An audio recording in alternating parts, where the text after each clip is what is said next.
Hello and welcome to PEP, which stands for Passion, Empowerment, and Perseverance. I'm your host, Graham Salinger, founder of Salinger Coaching Solutions, where we empower success and empower people. If you're new to PEP, PEP stands for Passion, Empowerment, and Perseverance, where I talk to my guests about what put a PEP in their step. In other words, what's empowered them throughout their career and how they have put a PEP in other people's step, how they have empowered others through their various work. Today is a Father's Day special, so if it looks like you're seeing double, it's because I'm interviewing my dad. You got two Salingers for the price of one on Facebook today. So my dad is Noel Salinger. He spent his career and private life in the service of education, research, civil liberties, and social welfare. He began his work in communication and external relations in Chicago at the American Bar Association, which led him to work in institutional advancement. From 1981 to 1991, Noel held several positions in development at the national headquarters of the American Civil Liberties Union Foundation in New York City, ultimately as the Director of Development. His work supported programs including reproductive freedom, lobbying against capital punishment, and work related to voting rights. He also played a role in founding the ACLU program in immigrants' rights and LGBTQ rights. Noel then returned to Illinois to spend 17 years as the University of Chicago in various roles, including rising to the role of Associate Vice President of Development and Alumni Relations. Noel's work at the University of Chicago led to the creation of the Human Rights Program and the foundation of the Odyssey Scholarship, which eliminates student loans for students from modest income families. Before retiring in 2018, Noel spent 7 years as Director of Individual Giving at the Smithsonian Institution, the world's largest museum and research complex, playing a major role in the $1.8 billion Smithsonian campaign. Since retiring, Noel currently serves on the board of his synagogue, Temple Micah in Washington, D.C., and the Finance Committee of the American Historical Society. All right, Dad, welcome to the program. Thank you, Graham. Very generous introduction. Thank you. Yeah, so, I did that introduction, but obviously who you are on paper and who you are and your life experience and all that, I want to talk about sort of the who you are. And so when I do coaching, I often work with managers and leaders, and we talk about three things. I want to talk to them about their passions, about their purpose. So they might have a passion, but also what is their purpose? What is sort of the guiding star that sort of moves their work and gives them momentum and helps them establish momentum with their team? And then perseverance. So when things get off track, things are challenging, how they work through those challenges, both with themselves and with their teams, organizationally and individually. So I like to start off the show by asking my guests just about their passions. So can you tell our viewers what got you into the development field and world, and just what made you really passionate about the various projects and programs that I talked about in your intro? Well, I got into it in the mid 70s, kind of by accident in a way. So I was in graduate school at the University of Chicago and took a leave of absence to think about whether I wanted to continue to complete my PhD, which in the mid 70s, when unemployment was so high, seemed like a kind of unwise economic choice. So I wanted to be sure that's what I wanted to do. And I just got a part-time job at the American Bar Association, reading through probably a dozen newspapers every day and circulating to the leadership of the ABA news articles that were relevant to the Bar Association or the legal profession generally. There was a lot of controversy about the time about whether for example, lawyers should be allowed to advertise, which it turns out, I think the Supreme Court upheld the First Amendment right of lawyers to advertise, but that was a big issue. In any event, I created an archive of newspaper articles that turned out to be a very valuable information resource to the headquarters of the Bar Association. And in 1976, they decided to start a fundraising campaign to raise money for the nonprofit arm. And they asked me, since I had access to all this information, to take a job writing promotional material for the campaign and the annual report and so on. And very quickly, they asked me to take over the job of the director of foundation and corporate relations. So I Mm, really got my start as a grant writer for the American Bar Association. And at the time, the Bar Association had a very active group of young lawyers who were working on issues like how to deliver legal services to poor people, how to deliver services to the elderly, for example, court reform, criminal justice reform. So I began to learn about issues that were sort of major policy questions at the time.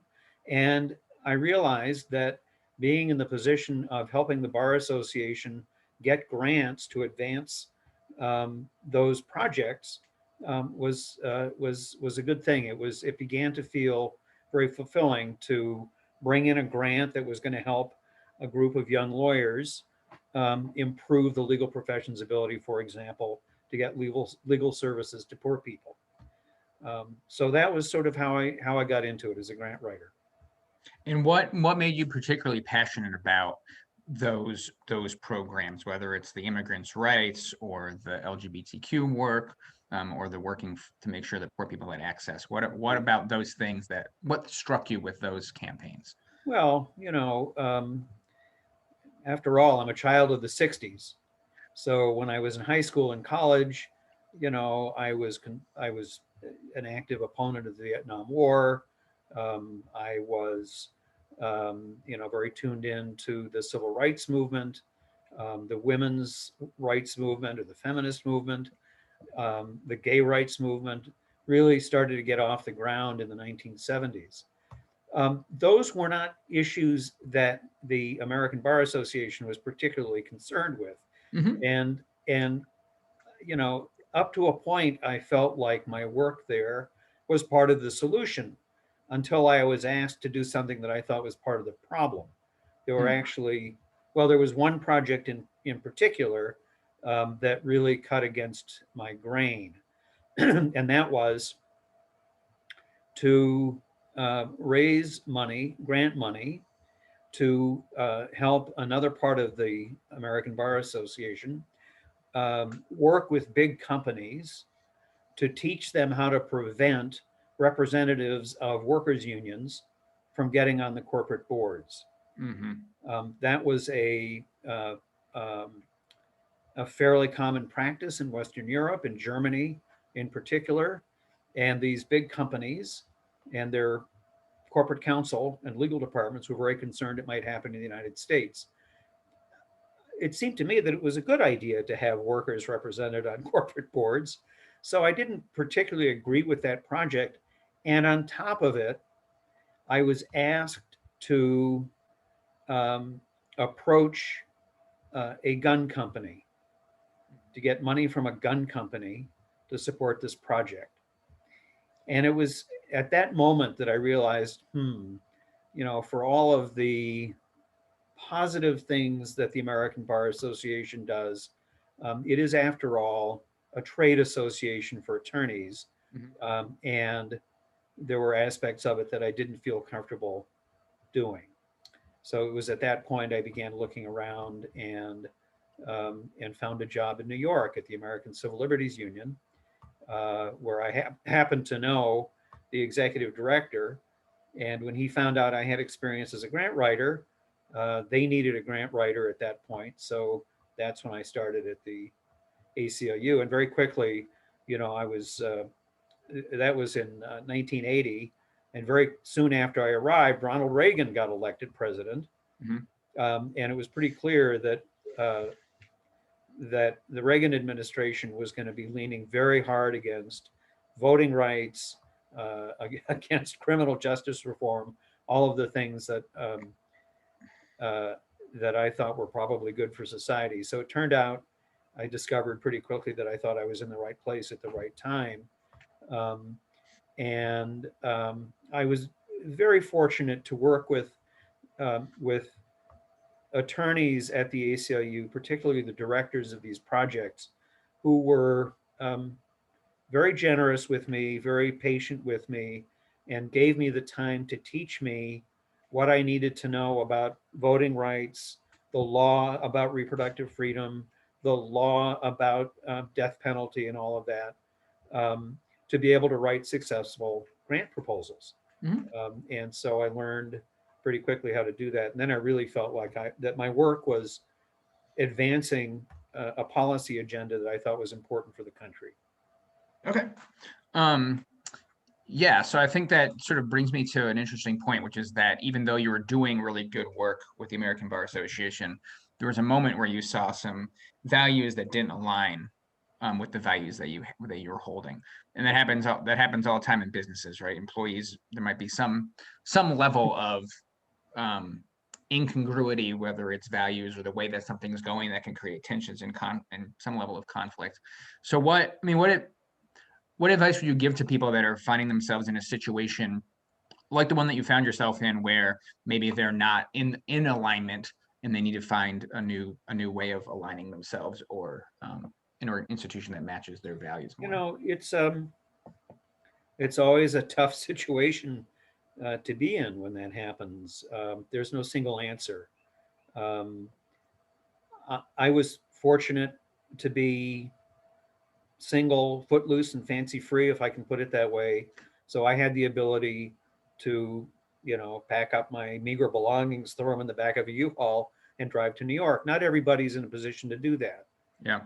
And so, sometimes you really have to sit and think about what your what your objectives and goals are in the work that you're doing, or the work that you're doing at the employer where you happen to be.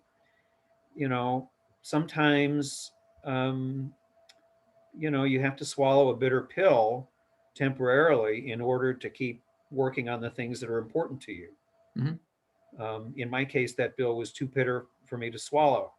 So I made the decision to move on. And that can be, for somebody who has a family, isn't so mobile, that can be a very difficult situation to be in. Um, when that happens, though, it causes you to think about really what you're about, and what kind of work you want to be doing. Hmm. So people at different stages of life might make different decisions about being in that situation. I was lucky to find a better situation. Yeah, and I think that you said where you're about, and that's sort of a way of saying purpose, right? So you knew Right. that what you were about was the American Bar Association was offering you some things. The ACLU had a better mechanism for those things. That's So right. you were able to transfer your passions to a different thing because you had that purpose. Well, and I had acquired some skills that were not part of my life plan up to that point. I didn't know anything about development. I didn't know what it was. Yeah, so Um, yeah, I mean, you sort of alluded to your educational background. right. Your master's is in anthropology, not particularly related to that field. So, I know that you said the American Bar Association helped you acquire those skills, but what other sort of experiences helped prepare you for your career, as you think of your career? Well, it's an interesting question, and my thinking has changed over the years about this. Fair enough. Um, Early on, I would have to say I told myself a story, which was that, the idea of so my work was in the area of cultural anthropology, which has a long history, to some people a contentious history, because of the involvement of British anthropology with colonialism. Even American anthropologists were working hand in glove with the CIA in some cases. But you know, pure academic anthropology, cultural anthropology, is about understanding um, how another culture um, both understands the world and creates meaning that creates the culture in which people lead meaningful lives, because the culture gives I mean, we live in a culture that gives us a roadmap through the year or through our life cycle. And so, for the first few years that I was doing development work, it seemed to me that having learned a little bit about understanding what narratives are driving the other people, helped Mhm. me understand not so much foundations and corporations, because raising grant money is pretty formulaic. They tell you ahead of time what the procedure is, what the timing is. But at the ACLU, I began branching out into other specialties of development, in particular, working on major gifts with wealthy individuals, planned giving, um, to talk with people about their estate plans and so on. And when you get into those areas, then you really are engaged in a discovery process to understand what makes the person that you're dealing with tick, what's going to motivate that person to uh, do what I want to do, but how to cause that person to believe that they're doing what they want to do, so that they're motivated to engage in an act of philanthropy because it um, it fits with their own narrative of who they are. And so uh, I soon realized that anthropology was less useful than psychology. Yeah. And over time, especially in dealing with larger programs like large membership programs, I learned actually that what matters most is data about what's working, what's not working. So, as I say in the beginning, what I learned about anthropology, I would say that what I learned about anthropology helped me become comfortable with the field of nonprofit development, which I was still learning about. And at first, oh, it was sort of an odd thing to do. But as the years went by, I realized it was actually a way to help people do something that they wanted to do for themselves and for other people. Okay. What drew you to cultural anthropology in the first place? I mean, it's kind of like something drew you to cultural anthropology, the anthropology tied into the work that you're doing. What was um yeah, what drew you to all those things in the because if memory serves, your bachelor's is in theater. No, I started in theater, and my bachelor's is also in anthropology. I Oh, changed I changed majors, but the answer to your question is that just before my senior year of high school, my family moved to Kuala Lumpur, Malaysia, where my father had a job managing 600 Peace Corps volunteers all across the country of Malaysia. And so all of a sudden, I was transported from a very staid, comfortable lifestyle in Champaign, Illinois, to Kuala Lumpur, Malaysia. And when I got there, there is a very rich mix of cultures, of the Muslim Malay culture, a variety of Chinese cultures, and cultures from India, particularly from South India. Uh, the Indian, uh, the South Indians had been brought to Malaysia by the British colonists in the late 19th century to work on the rubber plantations. The Chinese had immigrated earlier to work in the tin mines, and the Malays were really the indigenous people. And it was really the exposure to that cultural milieu, and also some travel within the country where I encountered some of the uh, indigenous people in the forests, in the mountains, um, that I became very interested in how it is that people can conceive of the world in completely different ways. Moreover, how they can conceive of the world in completely different ways and live side by side with one another. Although there were times when there was a lot of tension, particularly between the Malays and the Chinese. But it was that experience that year in Malaysia that really set the stage for my interest in cultural anthropology. okay. Yeah, and I guess my follow-up is for um people that are listening to your story from going from, anthropology to doing the work that you did. If people are interested in the development world but don't have the experience, what would you hope they could gain from your experience or from your story? Yeah. Well, things have changed quite a bit. So there are formal degree granting programs now at universities, particularly Indiana University has a very good one. There are a number of others. So, if you're interested in this field, it is actually possible to, uh, to major in it and get a degree in it. Um, I think that the moral, one of the morals of my story is that um, you sometimes you learn about what you're good at by finding yourself in a situation where you are doing it, or where you have people who help you learn how to do it, learn the tools of the trade.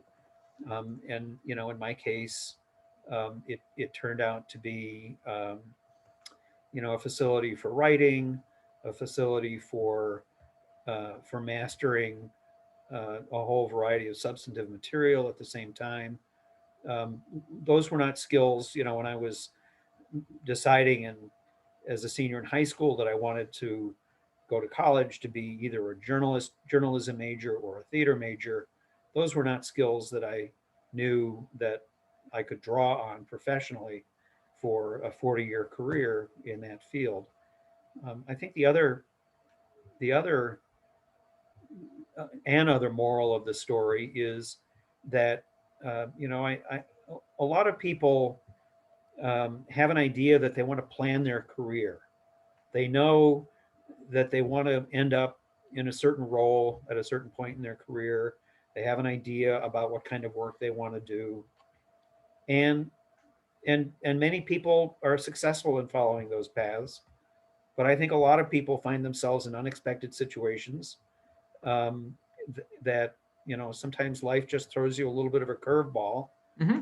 and if you're adept, you catch the ball. And well, maybe that's a bad metaphor. Maybe it's I think you hit the ball. I think you hit the ball. uh, or maybe it's you're on a football team. The quarterback throws you. You're not the number one or number two receiver. Maybe you're the third or fourth receiver, and all of a sudden the ball's coming to you and you don't expect it. um, and you run with it. You Hmm. run with it.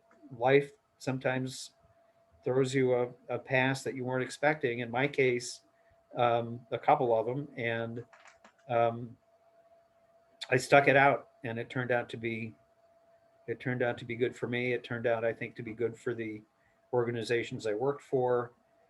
And you can't always predict what life is going to send your way.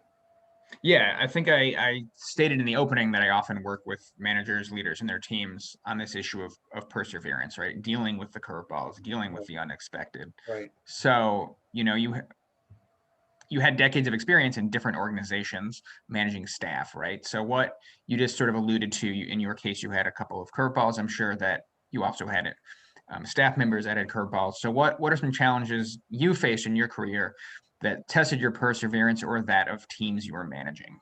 Can you sort of speak to that topic? Yeah. As I progressed in my career, I actually became much more interested in the challenges of managing teams.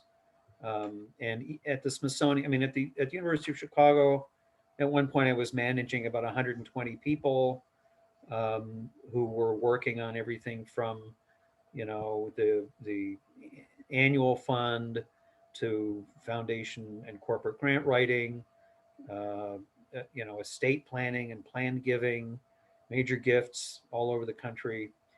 Um,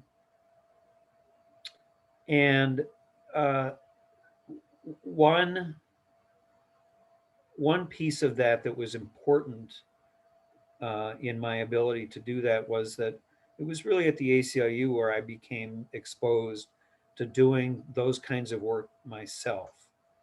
So when I was managing others, so for example, the first um, person who I hired at the ACLU when I got promoted um, into a higher level job there, the first person I had to hire was somebody to write grant proposals.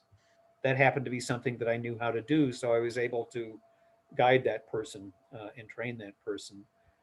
By the time I got to the University of Chicago, I had done virtually all of those specialties myself, and so I was able to. It gave me the ability to know whether my managers, they were managing their teams, whether they knew their stuff because I knew enough about it. Um, uh, and I think the first challenge, this may sound like a cliche, but it's so true. The hardest thing to do is to hire good people. The most important thing you can do as a manager is to make sure you have the right people in the right jobs. Not everybody's good at everything. Some people are really good at some things, not so good at others. You have to be very careful about making sure that you have the right people in the right jobs. Um, there have been also situations in which, when I went to the University of Chicago, or when I came to the Smithsonian, I inherited teams and discovered that there were some of the wrong people in those jobs. And is that in terms of skill set or their culture fit or their ability to work um, as a team? I mean, when you say right people in right jobs, there are people who have expertise that don't have the people skills, and there are people that have the Correct. people skills and don't necessarily have the same depth of writing ability. What Correct. is, as a manager, you're sort of managing all of that. So Right. can you talk a little bit about more when you say right people for the team, what is, or right people for the job, what does that, it's a little broad. So what does that Yeah. mean? Yeah. So it means that, okay, so in my field, and I think this is probably true of a lot of fields, you have subspecialties. So the skills that make somebody very good at managing an annual fund, which is basically a direct mail program, or a membership program, which is mostly a direct response marketing program, are very different from the kinds of skills that are needed from somebody who is working with individuals on a one-on-one basis, either to raise major gifts or to do estate planning. So there you need, you know, pretty highly attuned people skills. Um, and one of the challenges that I had to deal with was that sometimes I encountered people, I even hired people like this, who were really, really good at working with the potential donors, not so good in the office. Not so good in the office. They might have been, they might be a little, some of them were a little, they were, let's say, lone rangers a little bit. And what's interesting about that is that Lone Ranger personality can be very useful in Mm-hmm. taking the initiative to go find people who you can motivate to support your organization philanthropically. And so, in a situation like that, you might decide that person's really good at raising money. So, my job as a manager is to help smooth over the edges in the office and find ways to help that person fit in a little bit better, or work with, so there was, that led to some conflict resolution issues with other people in the office. Mm-hmm. Sometimes you have to make a decision that that cost is too high, that the relationships with other teams are just too corrosive, Sure. and then you have to counsel that employee. And there have been a couple of cases in which I made the decision to make it clear to that person that they'd probably be better off in a different job in a different organization. Mm-hmm. Can you talk about the, you said smoothing things over using conflict resolution as a manager, which is where my expertise is in. Yeah, right. So, that's what Salinger Coaching Solutions is all about, is those situations that you just described, working either with the manager about their managing skills, working with the actual employee, working as a team, really an ecosystem sort of look. So what did that mean for you? Can you be a little specifically like what did that, just what did that look like for you in terms of managing internal conflicts? First of all, I have to say it didn't happen a lot, fortunately. There were a couple of cases in which I had a sense that it might not work out with a particular employee or a particular manager. The first step is just plain honesty with the person, and having conversations about, you're really doing a great job with the people you're working with in San Francisco. You're raising money, but you know um, Susie in the next cubicle or Sam down the hall um, have told me that they prefer that you didn't do X, Y, and Z when you're back in the office. So could we work on X, Y, and Z? Okay. Mm. And then sometimes that helps, or it helps temporarily, and then you have to think about a more formal but fair process, and that's where the process of performance reviews can become a very useful tool.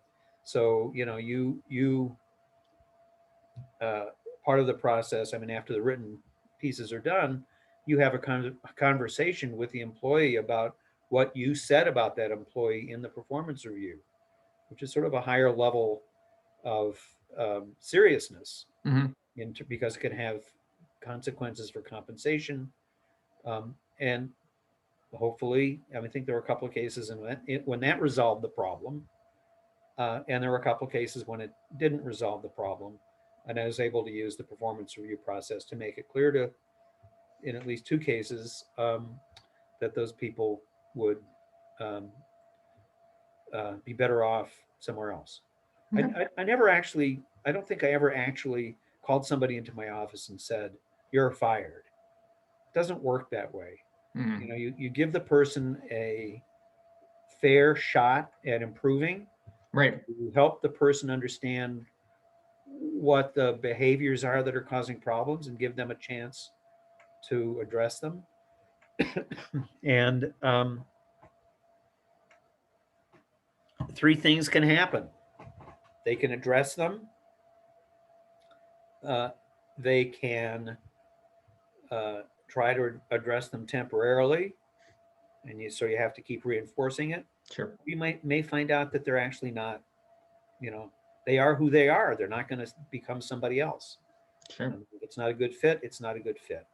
Um, Okay. you know, it it it I go back to what I said a couple minutes ago. That's why hiring is so important. There were a couple of cases when I made mistakes in hiring and I had to deal with the consequences, as I just described. Hmm. And there were a couple of cases when I inherited people on teams who um, who I had to counsel out over a period of time so I could get the right people in those jobs.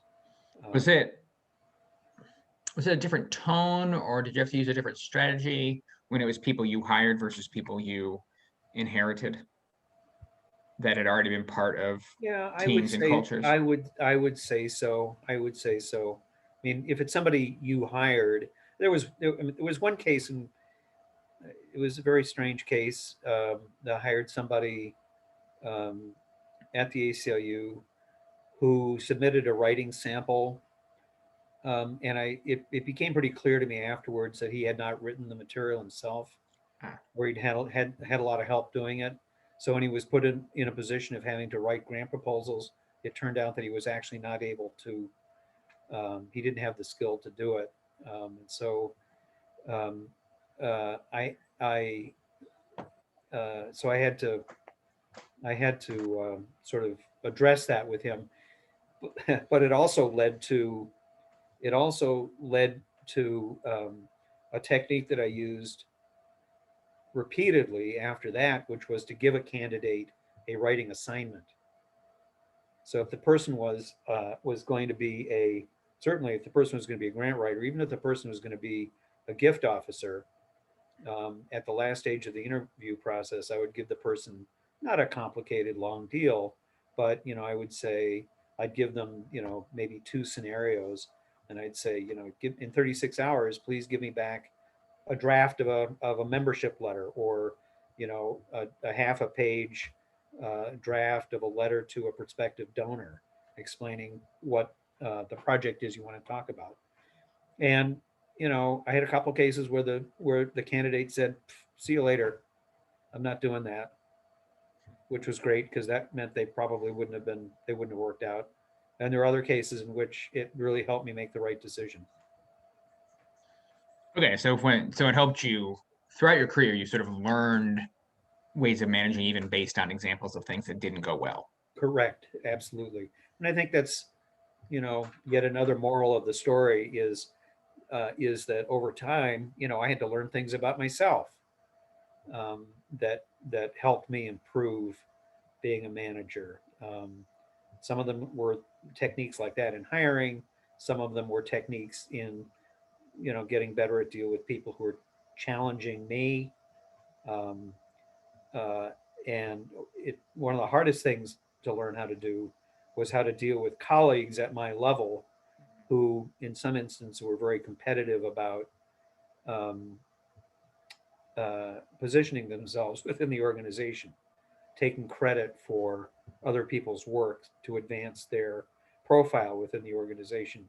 That's a very tough situation because you don't have any authority over them. Right. Okay. Yeah, you sort of have talked in multiple parts of this conversation about how you sort of learned by doing and learned by experiencing, and you had people help you with very specific things and skill building and learning how to manage and all that kind of stuff. So what or who do you think really empowered you throughout the different various phases of your career? Are you asking me really about mentors? Yeah, there are specific people who Yes. empowered you, or Yeah, I mean, two really stand out. One was my first boss at the ABA. So she was the person who was in charge of the whole. It was a small team, maybe 5 or 6 grant writers, um, including me. She was, she's long since passed away. I'm sorry to say, but she was um, very patient. She was very, if she would ask me for a draft of a proposal, she was very gentle about pointing out ways the writing could be improved. Um, she was a really great mentor. She gave me the confidence. I was very young at the time. I think I was 24 years old, and I was writing grant proposals for the American Bar Association, and I'd never done anything like that before.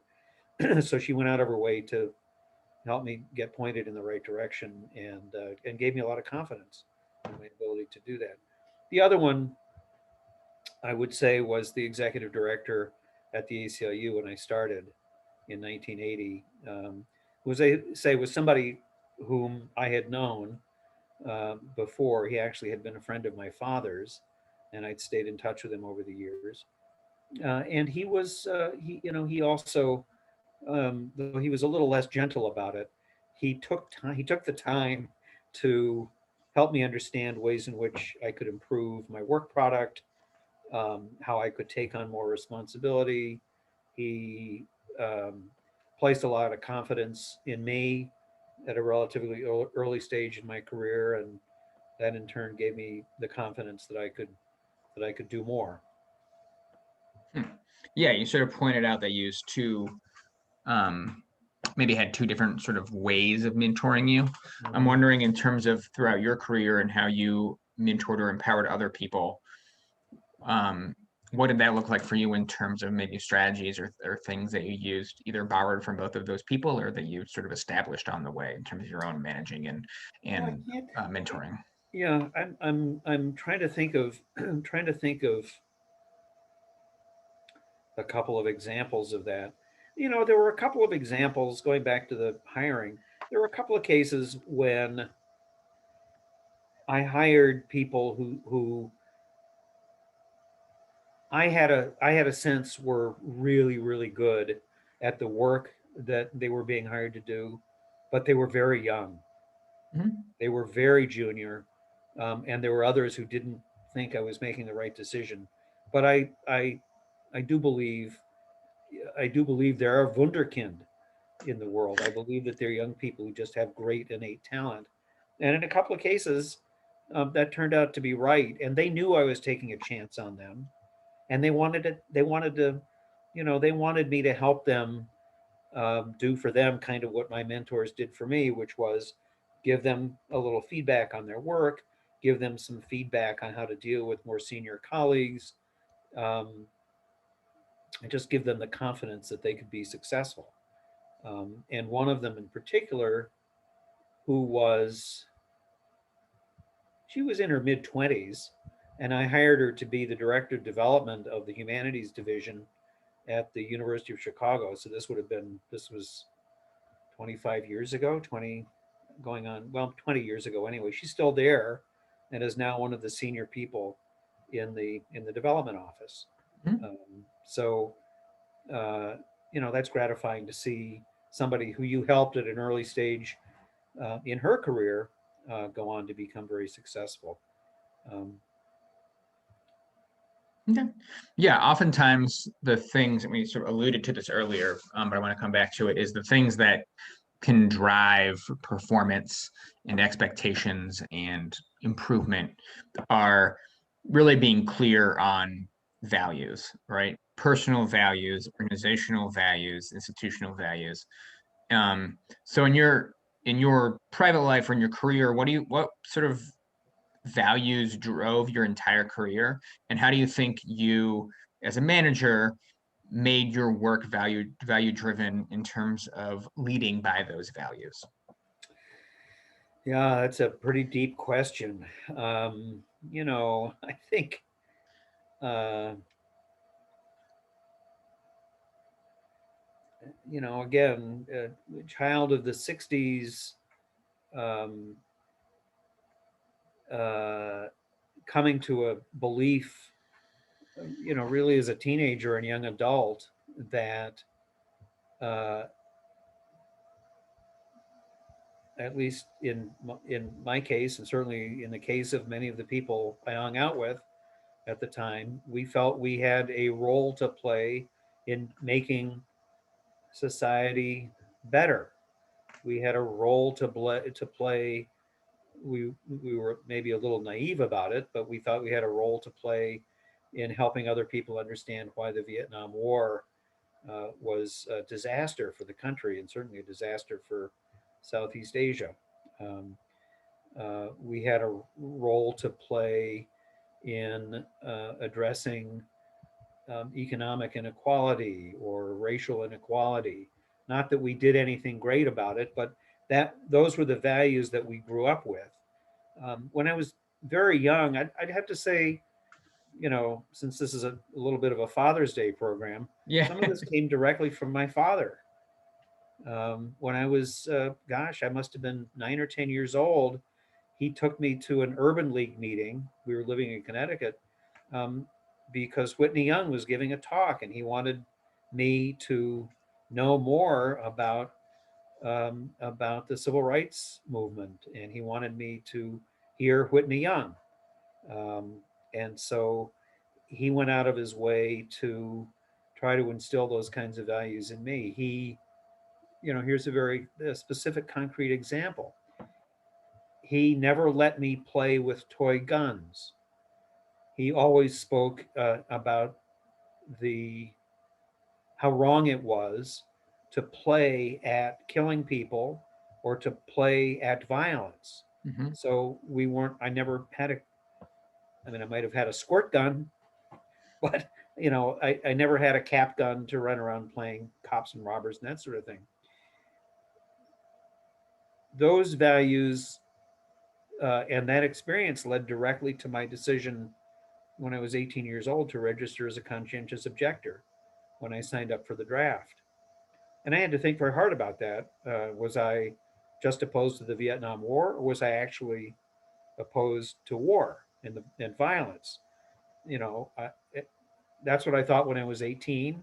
I think I still believe that. I still believe that there have to be peaceful ways or ways of resolving even international disputes short of war, naive as that may sound even today.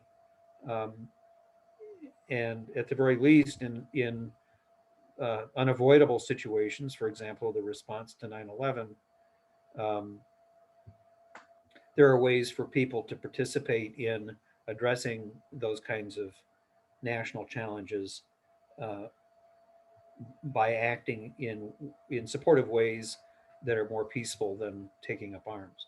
So those, so those kinds of values were instilled in me as a child. Hmm. They were part of the milieu as in high school and college, and they sort of carried me through. I learned a trade, I learned a craft, Hmm. and I was able to ply my trade in the service of those kinds of values. So I felt, you know, I felt I felt great, for example, about raising money to support the ACLU's work in defense of voting rights at a time when the Reagan administration was trying to repeal the Voting Rights Act. You know, so it kind of is rooted in those early experiences. Hmm. Um, yeah, so you sort of made an allusion to your dad, who isn't a child of the '60s. Where do you think um, your dad got that stuff from? I That interest in the civil rights movement and anti-violence and all of that. well, I'm not 100% sure I know. I don't remember ever asking him that. I just sort of took it for granted that was who he was. Hmm. He grew up in San Francisco. His mother, my grandmother, was um, uh, was a little bit of a lefty. She socialized with um, um, artists in the 40s, 50s, and 60s. Hmm. Some of the well-known beats, for example, beat poets, for example.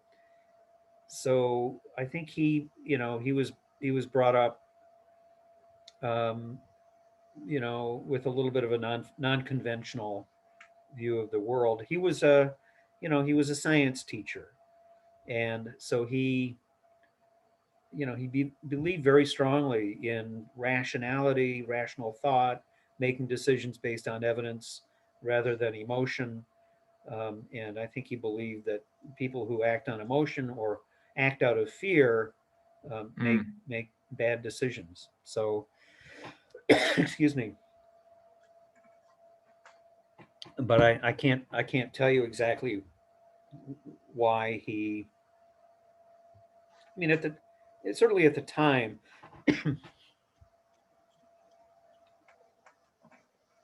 there was a growing right wing conservative movement in this country. Hmm. Um, the John Birch Society, for example, which was active in the area where we lived, and I think he was worried. He wanted to do things to impede their growth and influence. Got it. Okay. Um, yeah, so ultimately, what would you say you would hope the impact that your career had in terms of both empowering others, but also in terms of all the programmatic impacts, whether it's at the University of Chicago through the Odyssey, or whether it's all the lobbying work that you did at the ACLU, or that you helped the ACLU do through your work. You mentioned some of them in the introduction. So the Odyssey scholarships stands out for me, and just to explain that briefly to your viewers, Sure. this was this is a scholarship program that was established in 20. Let's see, we got the gift in 2007. I think the first scholarships were in 2008. So Hmm. and I worked with an anonymous donor who made a very substantial gift to the university for the purpose of removing student loans from the financial aid packages for kids who came from families who were earning under, I can't remember, I think at the time it was $70,000. It maybe has gone up a little bit. And the idea was that they would have to do work study, they would have grants, that is scholarship grants, as part of their financial aid, but they wouldn't have debt when they graduated. And the idea was that that would enable somebody to, if they were passionate about music composition, they could major in music and study to be a composer without having to worry about paying their debts back. Up to that point, a lot of times somebody like that would take a few music courses and then realize, oh my goodness, I'm going to have X tens of thousands of dollars of debt. So I better go to business school to pay it back, or go to law school, or go to medical school. And the donor didn't want people to have to do that. He wanted them to be able to Hmm. pursue their intellectual journey unimpeded by debt, which is why we ended up calling it the Odyssey Scholarship. So every student who has one of these scholarships can pursue their intellectual odyssey. Um, I recently participated, well, I watched, it wasn't really a Zoom, it was a more of a webinar in which the dean of the college talked about the impact that the Odyssey scholarships have had on the university itself. And it has totally changed the culture of the undergraduate program there through diversity, Mhm. because by enabling kids to come to the University of Chicago who could never have imagined that they could afford to go there, there are now a sizable number of undergraduates who are the first ones in their family to go to college. Mhm. And they're from lower income families, many of them um, from non-white backgrounds. So it's had the effect of diversifying and enriching the student body. So, it took about a year and a half to get that gift. Mhm. And in the end, it had a great impact, not only on the recipients of the scholarships, but on the university as a whole, Hmm. which you know needed to benefit from more diversity the whole time I was there. So I'm glad that turned out. Good. It's it's interesting because the very first thing we talked about was that you left the university because it made more sense financially for you not to pursue a PhD. That's correct. And we're That's right. closing by saying that your proudest moment is enabling people to pursue their passions without having to worry about finances. That's right. That's right. I mean, graduate school is different from undergrad, but Well, sure. that's a good point. Yes. Yeah, so I mean, now that you're retired and you're serving on various boards, um, you're not professionally pursuing those things, right? The policy changes, and as you talk about being a child of the 60s and the civil rights, and I mean the war, it's kind of a deja vu for millennials in my generation, right? The more things change, they stay the same. So now that you're not in a professional role, what are you pursuing? How do you keep those passions going in terms of the career that you had? Um,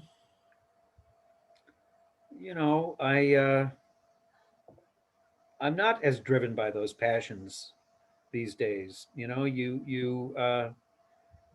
Your sense of self evolves with age. As um, you have a niece who is my new granddaughter. That's a new focus of my life. Uh, you know, that said, there are a couple of things even on this board service. So, we haven't talked very much about my deepening engagement with Judaism over the last 20 years. That is very much about Jewish values of, call it tikkun olam, call it social justice, which my synagogue is a very strong part of the identity of the synagogue I'm involved with now. Just went on the board. Um, that's actually been a pretty important outlet for that impulse. Um, the it's an old friend of mine who is the head of the American Historical Association who asked me to join the finance committee, which has been fine. Although all of a sudden we had a board meeting, a committee meeting a week or so ago. Most of that was about what the American Historical Association could do to try to defend the teaching of history from growing forces who don't want any teaching about the history of institutional systemic racism, about the history of slavery, And so now I'm going to be working um, with the head of the AHA and a number of other people on coming up with a fundraising program to raise money to help the AHA conduct programs to actually defend the teaching of real history in high schools and colleges. So um, that turned out unexpectedly to be a very live outlet for that same impulse. Okay. Are you still doing work? Um, I know that there was a time when you were doing work related to like capital punishment in Maryland and the greater DC area. Is that something that you're still working No, on? no, I'm not involved with that group any longer. Okay. All right. Well, is there anything else that you want to add about your experience? And Um, um, yes, I mean I think we've talked a lot about this. I simply would add that over the course of anybody's career, um, you're going to find yourself in challenging situations that are going to make you either realize on your own or somebody else is going to tell you about ways that you can grow. And no matter how senior you might be as a manager, you can always grow.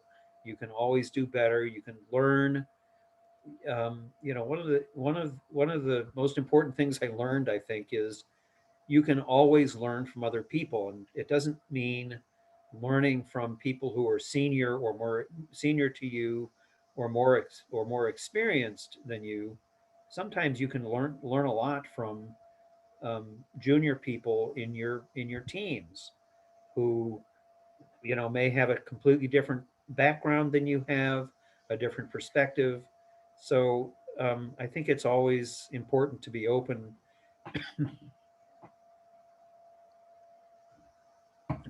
to learning and to not close yourself, because you're, you know, this kind of vice president or that kind of, senior executive, to think that you can't learn from everybody around you. Mhm. Everybody around you has something to teach you, whether, sometimes it's on purpose and sometimes it's not. Sometimes you learn things about yourself by how you deal um, with with challenging situations, but you can always grow.